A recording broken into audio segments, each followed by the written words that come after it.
Uh, The presenter for this series is Jonathan Neufeld, PhD, a licensed clinical psychologist and the director of GP Track. Dr. Neufeld joined the center in 2017, previously served as the clinical director of the Upper Midwest Telehealth Resource Center in Indiana. He has consulted on many rural health and telehealth projects over the past 15 plus years. He has presented at numerous regional and national conferences and published peer-reviewed articles in the fields of telemedicine, clinical decision support, and mental health services evaluation. And with that, I will turn it over to Jonathan and we can close the poll. Thank you. Great. Thanks, Kevin. And good afternoon, everybody. Looks like we've got a somewhat familiar on average group here. That's great. Welcome, everyone. Thanks for coming today.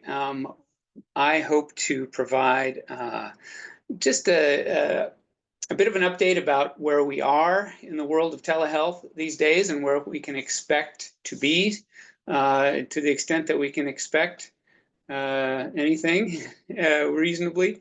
I'm going to go ahead and share my screen here. All right, and as Kevin mentioned, we're going to do at least a couple of these webinars today. I'm going to talk about policy a little bit and a little bit about best practice. In January, we'll be back with any updates that happen at the end of the year or specifically for 2025. And with some more information about what's going on around Wisconsin. But today, what I want to do is just introduce myself and GP Track really quickly, and then talk about telehealth policy and some trends that we see across the telehealth space to just kind of get us all on the same page and get you up to date with where the world of telehealth is these days. As Kevin said, we're at the university in the state just down the street. In Minnesota, we are one of 14 federally funded telehealth resource centers. The others, there are 12 that are regional. You can see the other 11, well, all 12 regionals on the map there. There are a couple of nationals, one that focuses on policy. That's the Center for Connected Health Policy out in Sacramento. And then there's one that focuses only on technology. That's the Telehealth Technology Assessment Center in Anchorage, Alaska. All of those websites you can get to, all of those organizations and telehealth resource centers you can get to at that one link in orange at the top, www.telehealthresourcecenter.org. You can also type it telehealth resource centers with an s.org. We have both domains. You'll get to our national site, and then from there you can get to all these websites. There's a host of information out there. If you want to spend a couple of weeks digging through it, have at it. The better way to access us, though, is to get a hold of us. Reach out to us. Let us know what you need to find. We can help you find it, and we can put you in touch with what you need and who you need to know very quickly. We, GP Track, and many of the other telehealth resource centers as well, but we keep policy pages on our website at gptrack.org. We have policy resources for all of our states, the states that we cover. We have various other resources as well, some toolkits and such, a billing guide you can see on the right there that was updated just earlier this year. If you need any of those things, or if you need other things that you can't find, again, reach out to us and let us know. That's our job, is to help get you the resources that you need to do the telehealth that you're doing, whatever you're doing at your organization. It's an interesting thing, and I'll leave it on this page for a second just an aside. We've worked with a lot of organizations over the years, a lot of telehealth organizations over the years. And one of the things we get asked a lot is, hey, can you do just an introductory, webinar on telehealth? And sure, we can do that. We can talk about telehealth. The thing is, telehealth is so many different things to so many different people, and the field is just diversifying, continues to diversify, that as soon as we get just a little bit past the basics, then we have to specify, okay, if you're in this state, or if you're doing this kind of work, or you're using this kind of technology. And then as soon as you get a little more detailed, then you lose all the people who aren't in that state or aren't using that technology. And so it's really challenging to provide in-depth information in a general sense. It's just not really possible. And that's why we keep emphasizing, reach out to us for your specific situation and let us address some of the specific questions that you have. It's what we do. We do it all the time, and we certainly don't mind doing it. It's our job. I'm going to skip over this. This is the little paper that came out of the Rural Policy Research Institute. Just talked about, well, I guess I'm not going to skip it. It just was a general review of the domain of telehealth, what had happened since the pandemic, and they came up with a basic set of kind of baseline understandings that I think we've all agree on now, and everyone's kind of realized this. But telehealth was critical during the PHE. Of course, that's their big finding. It kept our healthcare systems open. And it probably has a role going forward. Rural populations can be harder to serve than urban, of course, with telehealth. I know there are both rural and urban folks on the call. That's great. But because telehealth, rides on the rails of technology, wherever technology ends, then that's where the train ends. And so we have to be sure and get connectivity and technology out into rural areas, as well as healthcare generally. And then we know that when it's implemented well, telehealth can improve equity, access, and affordability, community health, quality, all of the big pillars, if you will, of healthcare that help make our healthcare system function. So telehealth is a great tool and has a role to play going forward. So let's talk a little about where we are, current policy and status. There's another federal extension in the works. I'll say a little more about that, and Wisconsin is probably going to remain steady. That's the top line summary. So if you want to drop off the call now, you can. Don't. But that's kind of what I'm going to go into more detail about here.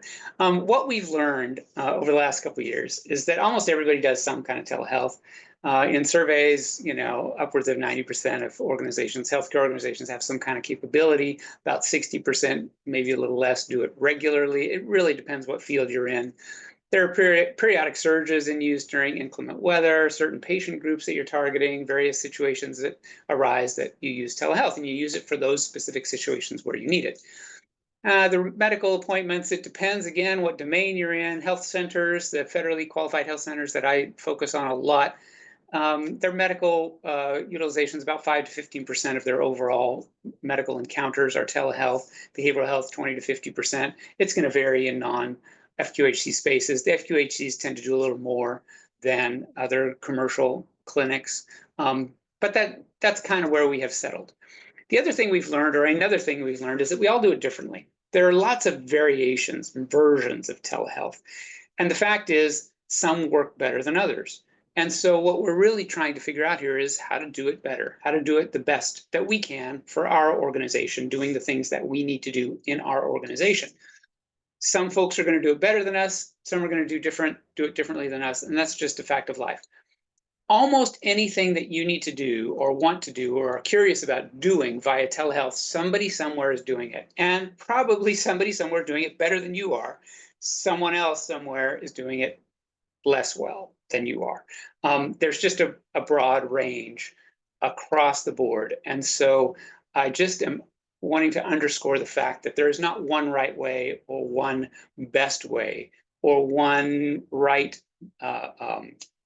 ratio of in-person to telehealth appointments. None of that is standard across centers. There is no best way. It depends on what you're trying to accomplish.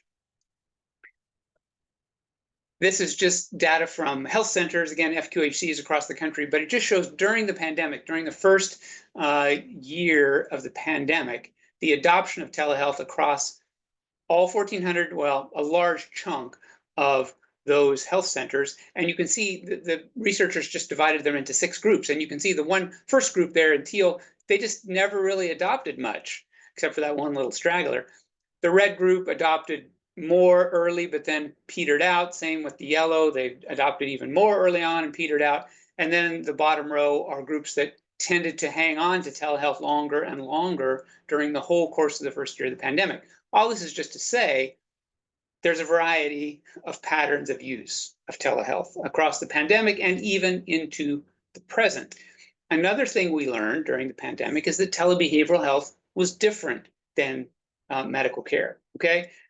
These are all medical providers. You can see this huge jump during the beginning of the pandemic, a little bump again at the end of that year when we had a resurgence, and then it has petered out, and that has continued to go down until we're at the 5%, 10% level currently. This is just Medicare primary care data. But behavioral health was different. Behavioral health jumped up at the beginning of the pandemic, and you can see these are all behavioral health providers. They just stayed ruler flat the whole first year. There's been a little bit of a fall off since, but we still see very high levels, significant levels of telebehavioral health going on across the behavioral health spectrum. Some researchers are saying half of all behavioral health still is done by live video. So there's just that distinction between medical care and all of the varieties of medical care and their use of technology versus behavioral health care. Just something to be aware of. Another thing we've learned, and I think we had kind of known this ahead of time, at least the telehealth resource centers had. Other people are learning it now, and if you haven't, here's the clue. Technology and its implementation are critically important, but they don't guarantee success. They are not the thing that makes a program succeed. There's just so much more to it. Technology is like, here are my pictures there, like the crust of your pie or like the frosting of your cake. They're important. It's critical. It is part of the whole package and a very foundational part, but it's not the only thing, and it's not the whole thing, and it's not even the main thing in many programs. It's critical, but it's not the only thing, and certainly not the, it doesn't make or break a program. It can make, it can break, but it doesn't always. Anyway, what matters as much, at least as much, is how you do telehealth. And this is the other thing we found out, going back to my original theme. People do it differently. There is no one telehealth workflow. Telehealth and primary care workflow, telebehavioral health workflow. There is no single way to do that. However, getting a good workflow and implementing a good workflow is critical for making and keeping telehealth effective and efficient. By the way, people always ask, are these slides available? Yes, they're going to be available. We'll have them out to you in a follow-up email. And also, I will mention, if you have questions, comments, put them in the Q&A, avoid the chat. We're monitoring the Q&A, and we'll get to that at the end. The other thing we've learned over the last few years, since the beginning of the pandemic, is that payment is, meh. Nobody's getting rich on telehealth, but also nobody's losing their shirt on telehealth. When you do it and implement it correctly and bill for it correctly, it pays the same as in-person care, by and large. There's a little bit of variation there. Some payers are starting to question, should I be paying the same amount for a 20-minute phone call as I do for a 20-minute office visit? Maybe that should be different. But most of the rules in place, and most states, including Wisconsin, say that you need to pay the same amount in person as by video, or that they do pay the same amount, even though there's some variation, and some codes that we think of as telehealth codes aren't technically telehealth codes. There's just a lot of detail in there. But by and large, if you can do healthcare profitably, you can do telehealth care profitably. We also learned audio only is different. I will tell you that most providers that we talk to and most patients that we talk to don't prefer audio only telehealth. However, and Minnesota just did a big study about this. It was published. I can get it to you if you're interested. Nobody wants to see it go away, because in certain situations, at certain times, with certain people and situations, it is critical. It is absolutely critical. It's a lifeline in a different way, in a similar way, but also different than live video. And when you can't get into the doctor at all, live video is great. And when you can't get into the doctor via live video, audio only is important, critical, great. I mean, great to do what needs to be done. Wisconsin Medicaid actually recognizes this and makes this case that audio only is possible for medical assistance patients and all the plans when you can't do live video. So it's important to recognize that, and it's something that has maintained that has continued to be recognized over the years. In general, overall, telehealth can be effective and satisfying when it's used effectively in a way that meets needs. Satisfaction, this is the other thing that study showed and that we've seen in numerous situations. Satisfaction with telehealth is high when you're using telehealth to solve somebody's problem. The person whose problem you're solving with it tends to be satisfied with it. If it's, a mom trying to get her kid to see the doctor on a tight schedule, and she needs to get to work by noon, but wants to get the kid to see the doctor, and telehealth meets that need, then bang, wow, fantastic. Got my kid seen, got my medication, good to go. When it's a person who can't drive into work, or a provider who wants to just spend a day at home and work from home once a week, or whatever, whoever's need is being met, when telehealth is used to meet that need, they're highly satisfied with it. When you're using telehealth to meet someone else's need, then don't be surprised if the other person's need who's not being met isn't all that satisfied or isn't all that interested. And we've seen this in many cases as well. Organizations that say, boy, everybody out in those rural areas wants to use telehealth. Not necessarily. We hear stories, for example, of people who say, once every couple of weeks, I want to load up the car and drive into town, go to Costco and see my doctor and check in with my mom in her apartment. And, I want to do it. I do this trip anyway. And so it's not a big inconvenience for me. Now, when the snowstorm hits or something else happens, then we fall back and we want that availability. But being forced into one solution or another is not necessarily going to drive satisfaction. What drives satisfaction is when you're meeting the need that the patient has or the provider has, and recognize whose need you're meeting, and you meet that need using telehealth or whatever sort of technology you're deploying. Okay. The other thing that needs to be mentioned is that telehealth impacts equity, both pro and con. Here's why that's complicated. For people who already have good healthcare access and good technology access, telehealth makes healthcare even more accessible. For those who have poor medical access and poor technology access, telehealth can make healthcare a little more accessible. And so what you end up with is a situation where you had this discrepancy in inequity in access. You add telehealth and it just widens that inequity, although both are getting a little better access. The person who already had good access is getting great access, and the person who already had poor access is getting a little better access. Okay, that's just the way it works, and that is not limited to telehealth. It's not limited to healthcare. It's not. I mean, this is an underlying fact of life and fact of the way our society is structured. So it's not that we shouldn't do it because it's so unfair, but we have to work at ways, we continually have to work at ways of improving equity, not just assume that telehealth is going to improve equity. It might improve access, it might improve a lot of things, but it takes more than just making telehealth available to improve equity, healthcare equity. All right. Now let's get into the policy part. If you will recall, quick review, there were three parts of the initial policy response to the pandemic. We're still living in the shadow of the pandemic. I know it's been a long time.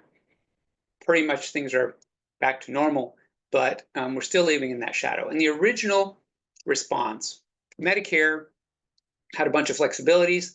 HIPAA laws were suspended, or at least weren't enforced for a period of time. And then the DEA had some flexibilities around prescribing controlled substances. When the pandemic ended, the HIPAA rules were rescinded, and they pretty much are gone now. We're all back to using HIPAA-compliant software, HIPAA-compliant processes, signing our BAAs, doing all those things that we need to do, and that's good. We should be doing that. Medicare flexibilities have been continued down the road for a while. At the end, almost at the end of the pandemic, the DEA flexibilities went away, but then there was a lot of outcry, and so the DEA backed off. And so we are still in a period right now of flexibilities under the DEA. SAMHSA from the Department of HHS got into the game as well. They regulate a certain kind of provider. I'll say a little more in a second. But now we're back to the place where we're still under those, at the federal level, those Medicare flexibilities and the DEA flexibilities. And so I'll say what to expect next. By the way, I don't have a separate slide on this, but as far as Wisconsin specific flexibilities, those are all over. We're not doing anything. We're not in anything flexible. Wisconsin has put in some, they changed some permanent regulations, state level stuff, and I'll talk about that in a bit. But we are now in that permanent period, and we're not under anything temporary anymore. So what's coming with Medicare? Well, coming is the interesting operative word there. Telehealth continues to be a very strongly positive bipartisan issue at the federal level. And there is a law that's wending its way through the Byzantine halls of Congress, the Telehealth Modernization Act of 2024. It has a number of really positive components that would extend telehealth coverage, that would extend the hospital at home flexibilities through 2029, the other telehealth Medicare flexibilities through the end of 2026. Okay, kick the can down the road. And that includes, no restrictions on originating sites, suspending the in-person requirements. It would also do a couple of permanent things that are really significant developments. One is that it would give HHS permanent power to extend the flexibilities further. This is one of the problems, is that when there's a law in place, a federal law in place, then HHS has to implement that law. And HHS can pass regulations within the framework of that law, but it can't go beyond the law or different than the law. The law has precedence, the statute that Congress passed has precedence, and then HHS has regulatory authority within that to, work out the details. And believe me, HHS has been struggling mightily over the years to get as much telehealth covered as possibly, as legally possible, under the mandate that it understands, that it has, but it keeps having to go back to Congress for more extensions. During the pandemic, they had emergency powers at HHS. Great, they used them. Once the pandemic was over, once the public health emergency was over, then HHS needs specific authority from Congress to continue to extend these flexibilities. So that's why we need to keep passing these laws. It'd be great if we could pass it permanently, but we keep just extending flexibilities. But in this new law, since it's a law that's passed, it can do some permanent things as well as just be temporary. And the flexible things the permanent things that it has are empowering HHS to do more of this itself under its own authority. And second, the flexibility that allows RHCs and FQHCs to be eligible distant sites, that is, get paid for telehealth, which was in the original 1997 law. They were excluded, and that's why we keep having to flex them in, because they were excluded in that original law. This law would finally, if passed, would finally make that permanent, so that they have a seat at the table too. They have access to telehealth permanently. So those two things would happen. This law, this bill has passed a couple of committees already, and everybody says, hey, it's got as good a chance as most things, many things, better chance than most things of getting passed, but here we are. So it could go down to the last minute. It could go down to the wire. It could get missed in whatever happens around the election. It's just hard to know. And the trouble is, it's not like if they miss or don't do this, then there's just no buffer. It's like at the end of the year, boom, this all goes away if you haven't taken care of this, if you haven't extended this. And what would go away is all of the Medicare flexibilities as listed here. So it's a bit of a nail biter. I don't have any better news than that for you on the federal front.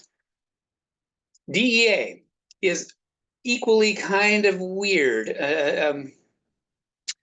The PHE flexibilities are extended until the end of this year. DEA is in the process. I'll say in a second what's happening there, but the flexibilities currently allow practitioners to prescribe Schedule II and above controlled medications via telemedicine, whether or not they've had an in-person encounter. The state-by-state registration has been flexed so that providers don't need multi-state registration. And this is kind of SAMHSA's thing, the opioid use disorder treatment, outpatient treatment programs, that's OUD and OTP. Flexibilities have also remained in place. And in fact, SAMHSA has made those permanent. If you're an outpatient treatment provider for opioid use disorder, then you can continue to practice under the flexibilities, that is, prescribing an initial doing an initial prescription of Suboxone without having seen the patient in person. So that's going to continue. And as far as Wisconsin, there aren't any additional restrictions on those regulations. And there's an update link there. Like I said, you'll have these slides. SAMHSA, the Substance Abuse and Mental Health Services Administration, also has some regulatory authority that overlaps with DEA. DEA is like, in general, what can be done with controlled substances. SAMHSA regulates outpatient treatment programs for substance use disorder. And so in the context of an opioid treatment program, an outpatient opioid treatment program, SAMHSA has authority to extend these flexibilities permanently, and they have. So those types of programs can initiate treatment, like I said, by telehealth without an in-person engagement encounter. And methadone treatment can be initiated by video if it's deemed appropriate.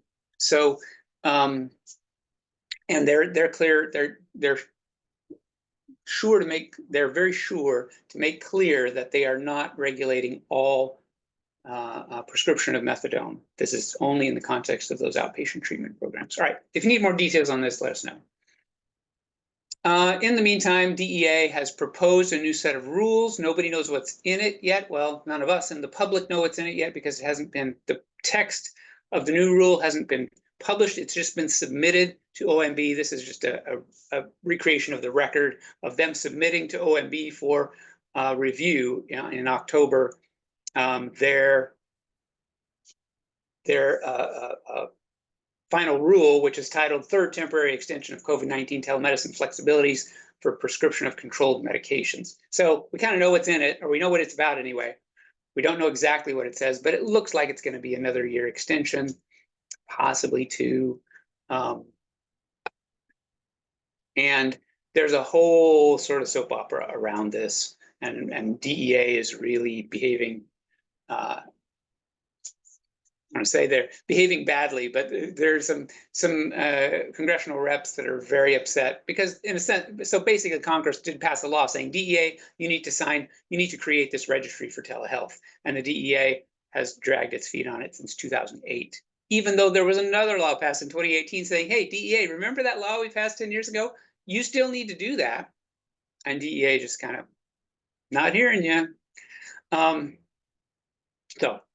It's an interesting, very interesting story. This is some more commentary of folks just about that process and who's applying pressure and proposed final rule and all of that. But again, we don't know the specifics. We expect it's going to be kick the can down the road for another year or two.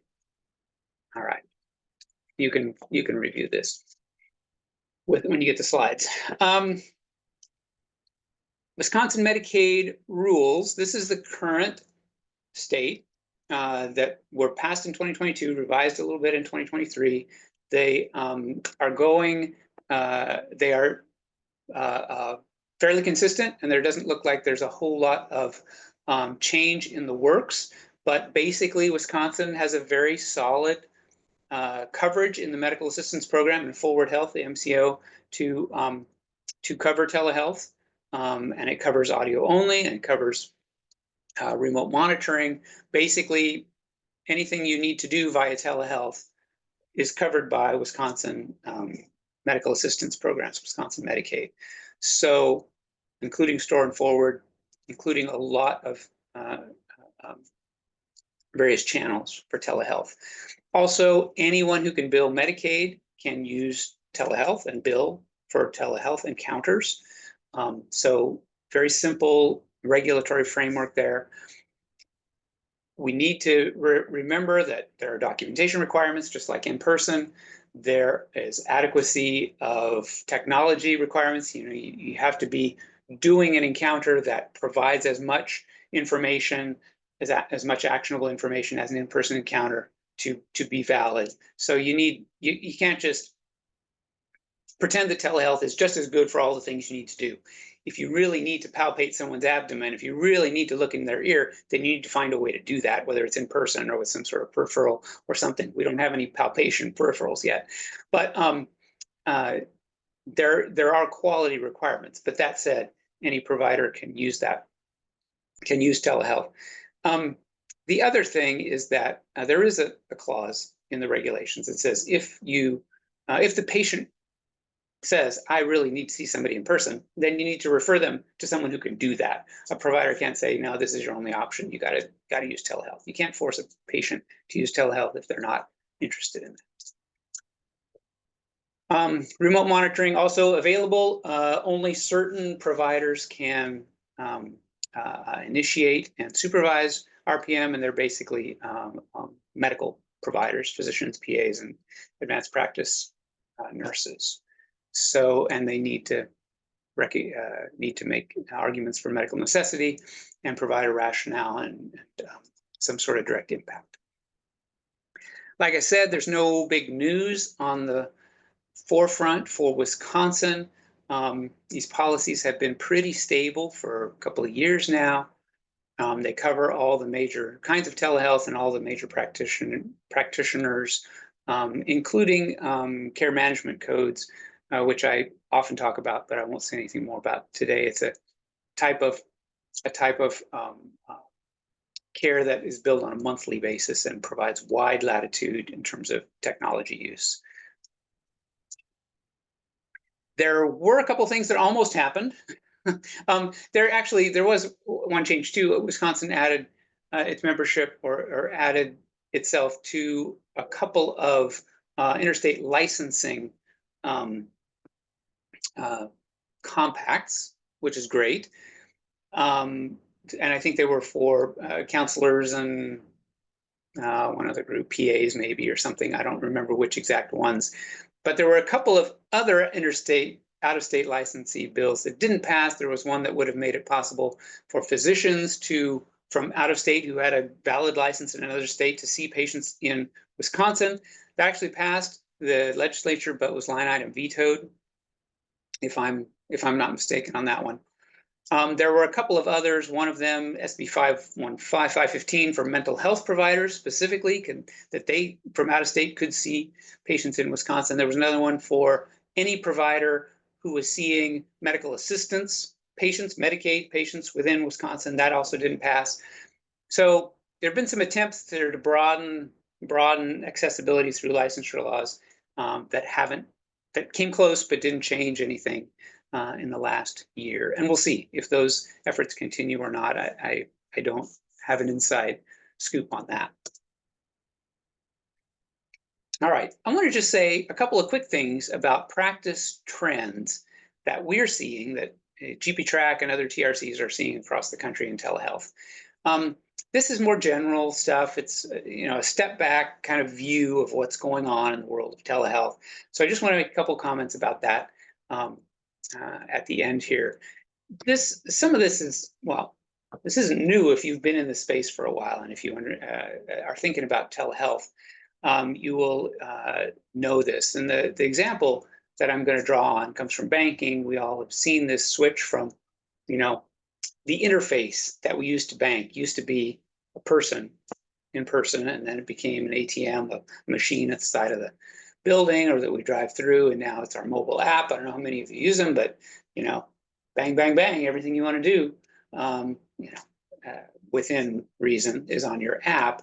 And all of these are just different interfaces to essentially the same set of services, or at least a largely overlapping set of services. Now, maybe I can't quite get a home loan on my mobile device, but it's getting pretty close.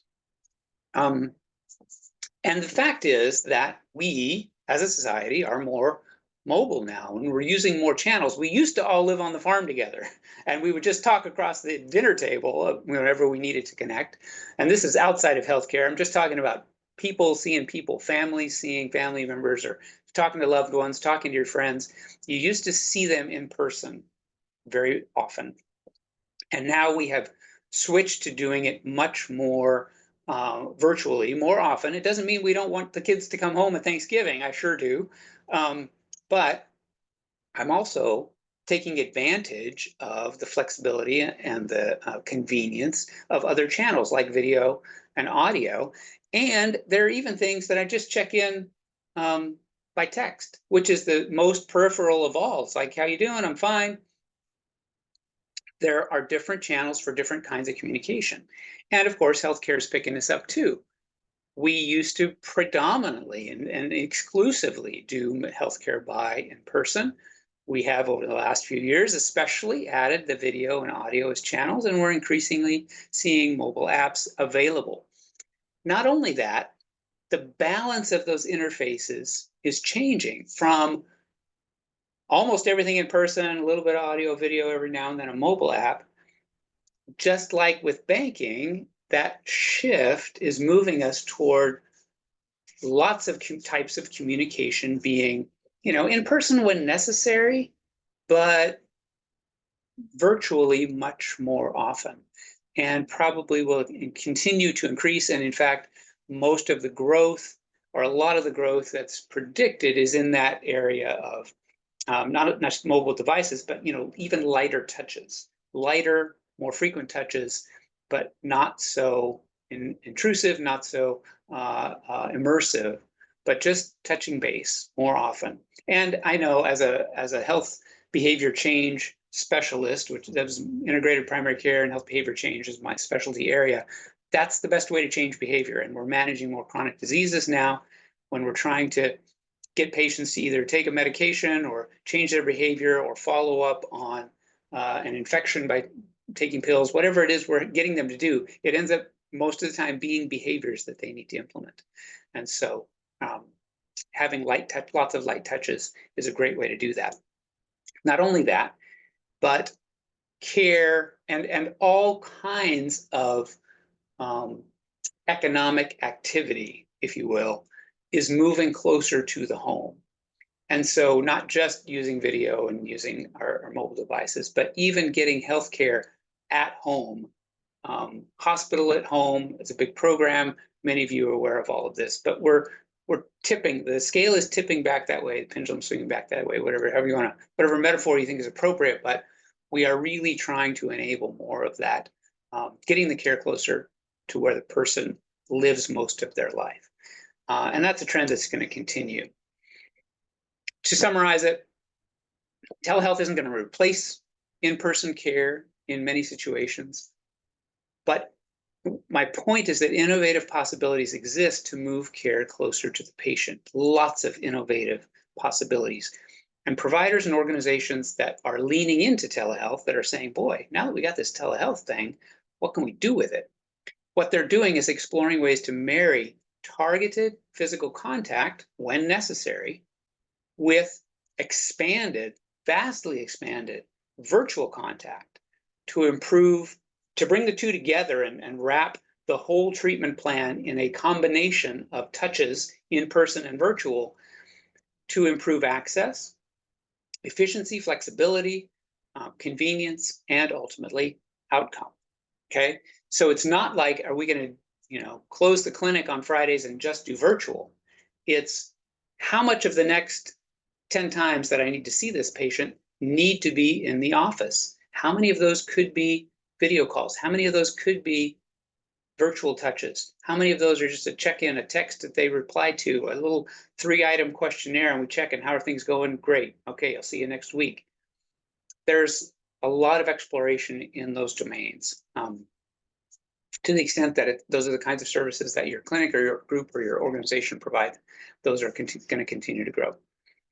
The other thing I want to call out here as this alert at the bottom, the brand, whatever the brand is, whether you're a hospital or a clinic or a outpatient provider with a shingle hung up, the brand is reflected in all of these interactions, both to your patients, your external stakeholders, which we all have, but also your internal stakeholders, if you have those. If you're a hospital, if you're a health system, if you're a clinic, your internal stakeholders are your providers and your staffers that support all of the healthcare that you provide. Your brand is reflected in all of those interactions. And so I'm going to call out just as an example, and I'm not trying to pitch mHealth Fairview or Gunderson specifically, but these are two programs that we've highlighted in the past at our conference that saw how much their brand was exposed to all kinds of telehealth encounters. Every specialty office at mHealth was potentially doing telehealth for specialty care, whatever specialty they were. And they realized, wow, everyone's doing it differently. And a group stepped up and said, we're going to figure out how to do it well, and we're going to do it for all these specialties so that the patient has an enrollment and a scheduling and a benefit check and a tech check and support on the day of the encounter. And then we hand it over to the specialist. They do their encounter, and then we follow up with what's the care plan? What's the follow-up scheduling? What else do you need? What other kind of services can we connect with? And so that whole encounter, end to end, was bookended and designed and supported by a standard group that made sure that that was an mHealth or a Gunderson, in Gunderson's case, encounter that was up to standards for that group. No matter who the specialty physician and which clinic and which person actually provided the care, which provider actually saw the patient, the whole encounter was up to the standards and compliant and did all the things they needed to do as an organization. Now, some of you are not that big, but that's the thing that now is going to continue to be part of how we move forward, incorporating telehealth into what we do.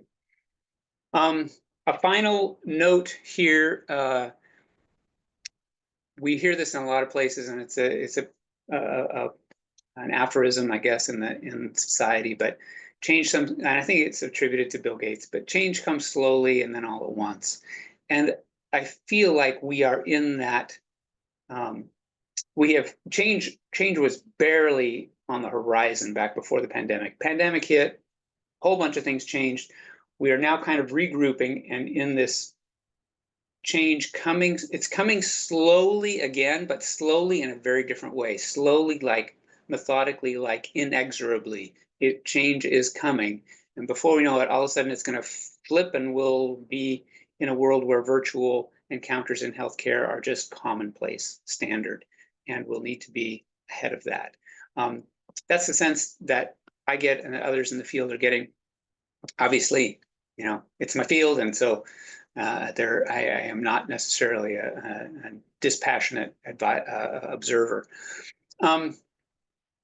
There are lots of specialized, that first bullet, lots of specialized treatment programs are out there proliferating. They're being bought up by health systems. They're being aggregated by groups like Amazon and One Medical or others who are trying to gain the expertise to make virtual encounters smooth and effective and efficient, and develop that competency. So that is happening. Payers are doing more direct contracting with organizations to provide those services. And then other risk contracts and other types of incentives are being developed to further that as well. That core competency of being able to develop and establish and maintain meaningful virtual contact with patients is a new and will continue to grow as a necessary competency for the healthcare system, no matter where in the healthcare system you fit. Being able to establish and maintain meaningful contact virtually is just going to be an unavoidable competency. Management codes, I'll save that for another time. That's something that I talk about a fair bit, but I'll just leave that there. As Jonathan, just a reminder, yeah, go ahead, Mary. I just want to jump in. We do have a few questions. And so before unless you want to summarize this, but I did want to leave enough time at the end to kind of get through those. So yeah, why don't I just finish up here? We have there's the link is in the slides when you get them to register for the January 8th webinar. If you want, we'll talk a little more about best practices and any policy updates. And then also, I just wanted to mention that we, GP Track, everything we do is free. The only non-free thing that we do is a conference every year. It's in Minneapolis, Bloomington, suburb of Minneapolis. And we'd love to see you all there. And there's also information here and on our website about that. And that is it. So Mary, why don't you, let's have the questions. all right. So we started out, there's a question from Alicia. Are there any credentialing requirements specific to telehealth providers? So credentialing requirements.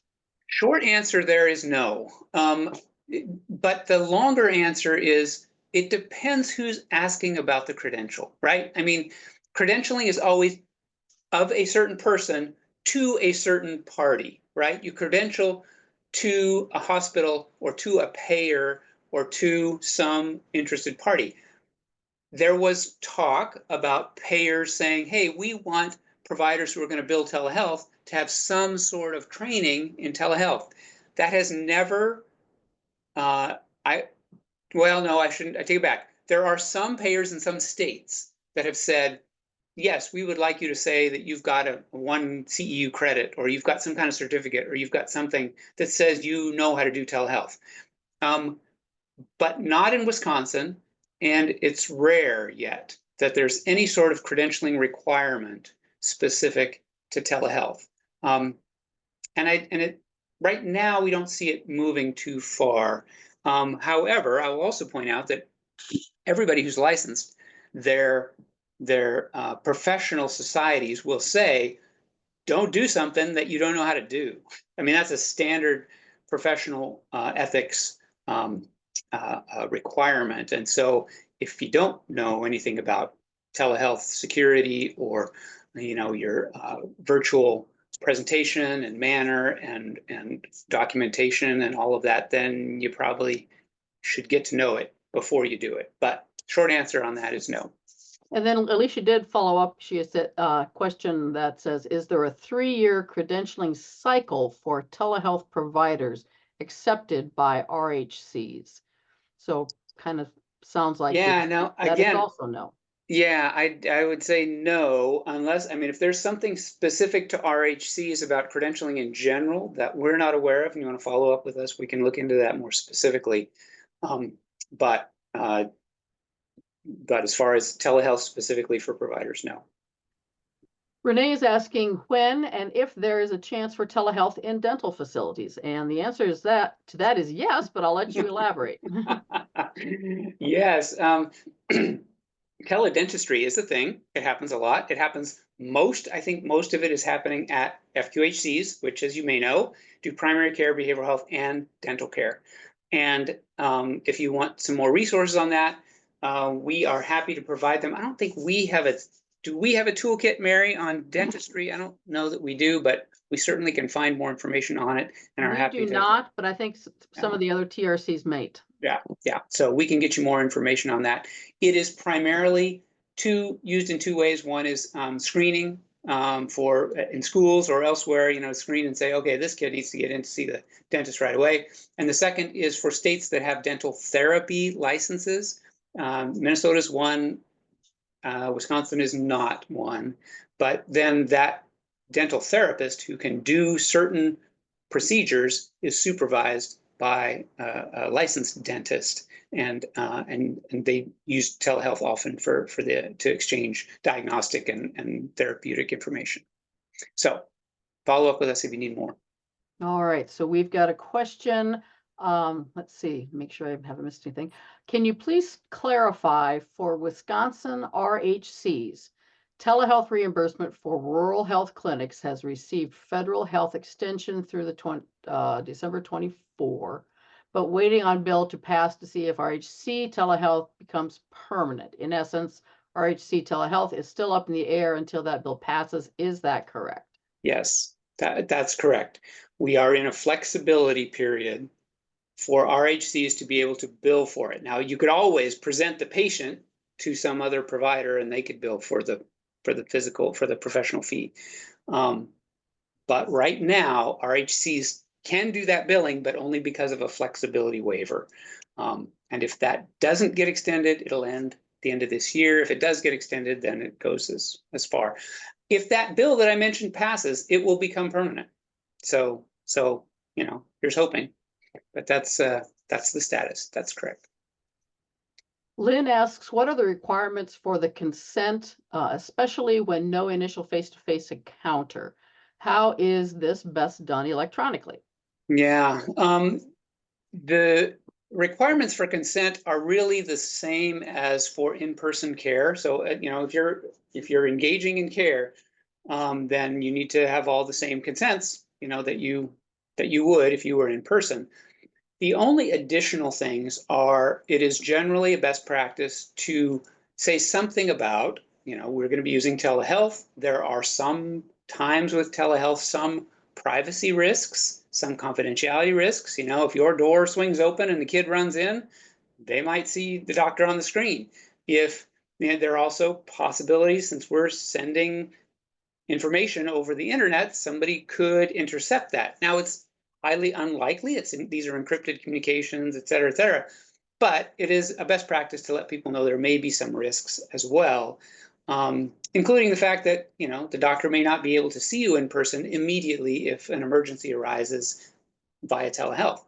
So generally, organizations put a few bullet points, an extra paragraph or two on their general consent, and cover it that way.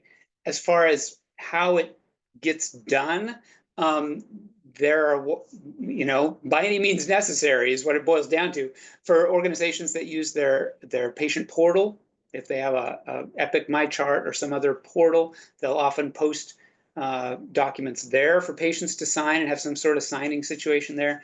If you don't have something like that, if you're small time or you just don't have that kind of capability, then you have to figure out some way of electronically presenting that to the patient and having them sign it.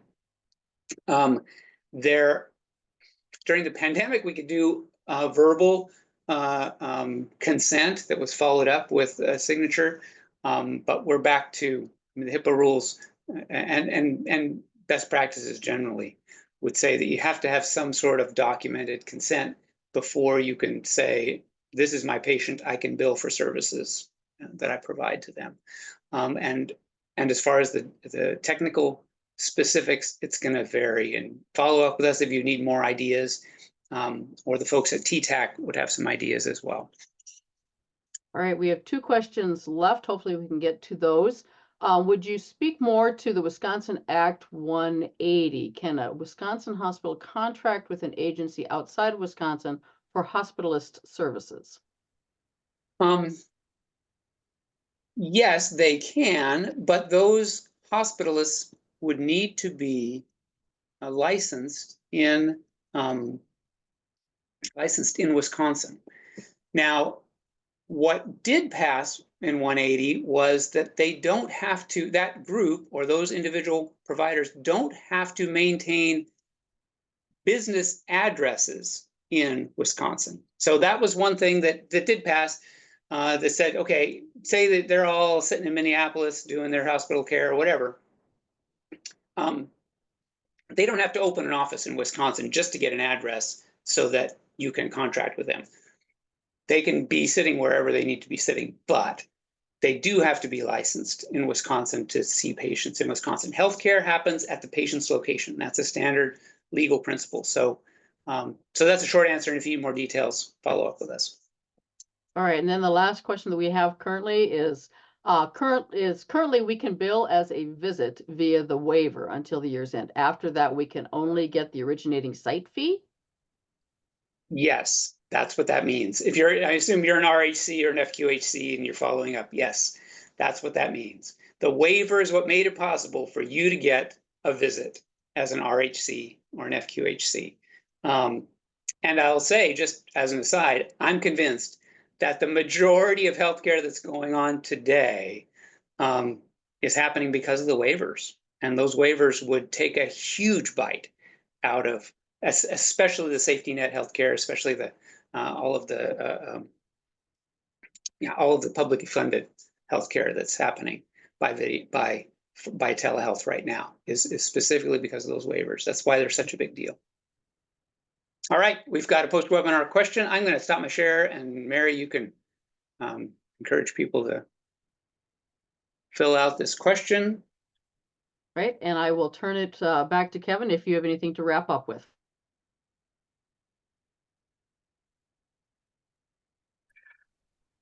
Thank you very much, Mary and Jonathan, and also thank you to everyone who took some time out today to join us. I hope you found this informative and helpful.